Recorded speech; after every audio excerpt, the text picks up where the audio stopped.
युद्ध के खतरे को पूरी दुनिया महसूस कर रही है। इसी कड़ी में रूस के मशहूर foreign policy expert Fyodor Lukyanova का बड़ा बयान सामने आया है। फ्योदोर के मुताबिक तीसरा विश्व युद्ध शुरू होने वाला नहीं बल्कि शुरू हो चुका है। फ्योदोर मानते हैं कि तीसरा विश्व युद्ध एक क्षेत्र में नहीं बल्कि अलग अलग क्षेत्र में लड़ा जाएगा। महायुद्ध का रूप अलग है। महायुद्ध का एक मोर्चा यूक्रेन में खुला हुआ है, दूसरा मोर्चा गाजा में खुल चुका है। फ्योदोर मानते हैं कि वर्ल्ड ऑर्डर बदल गया है और इस वक्त दुनिया में कोई तरीका या तंत्र नहीं बचा है जिससे किसी विवाद को बढ़ने से रोका जा सके, समाधान निकाला जा सके।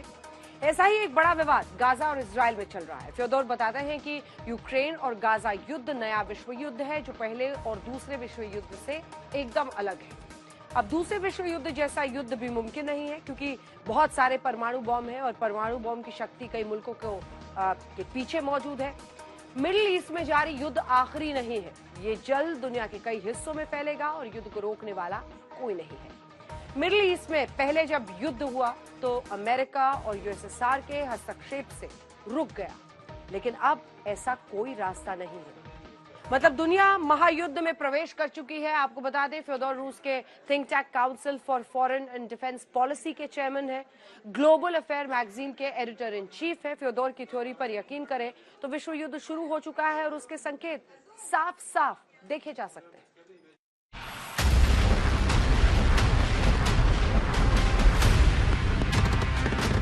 7 अक्टूबर को जो कुछ हुआ उसका इंतकाम अब चुन चुन कर गाजा में हमास के ठिकानों पर इजराइल ले रहा है।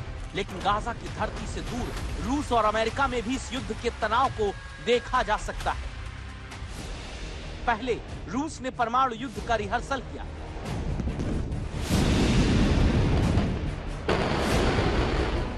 पहले पुतिन ने अपनी परमाणु ताकत दिखाई। अब अमेरिका कर रहा है एटमी मिसाइल का रिहर्सल। अब अमेरिका कर रहा है परमाणु शक्ति का प्रदर्शन।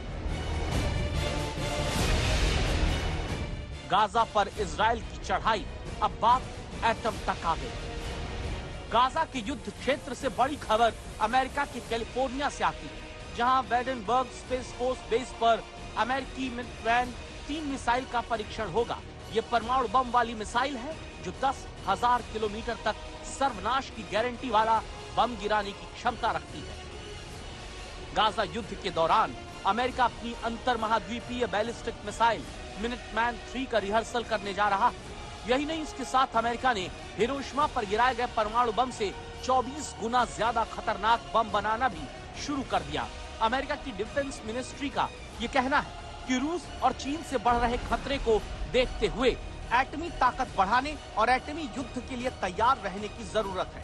अगर अमेरिका के परमाणु रिहर्सल की टाइमिंग देखें तो तस्वीर साफ हो जाती है।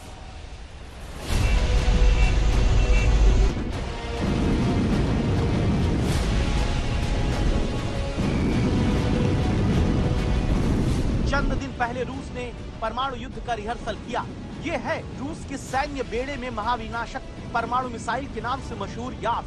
वही परमाणु मिसाइल जो अमेरिका तक तबाही मचाने की ताकत समेटे। रूस की यास मिसाइल इतनी खतरनाक है कि एक साथ कई परमाणु बम ले जा सकती है।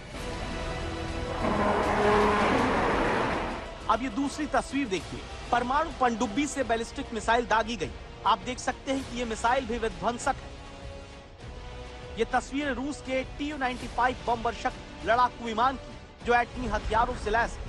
तस्वीरें बताती हैं कि आसमान से एटम बम गिराने की नौबत आई तो इसके लिए भी रूस की तैयारी है। बीते दिन Tu-95 बम वर्षक लड़ाकू विमान से भी अटैक का रिहर्सल किया गया।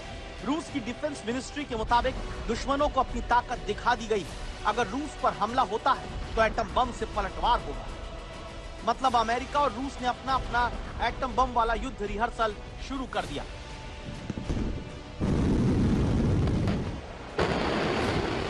खतरा बहुत बड़ा है क्योंकि गाजा और इजराइल युद्ध में अमेरिका और रूस सीधे तौर पर नहीं जुड़े, लेकिन अब यमन के हूती लड़ाकों ने युद्ध में कूदने का ऐलान कर दिया।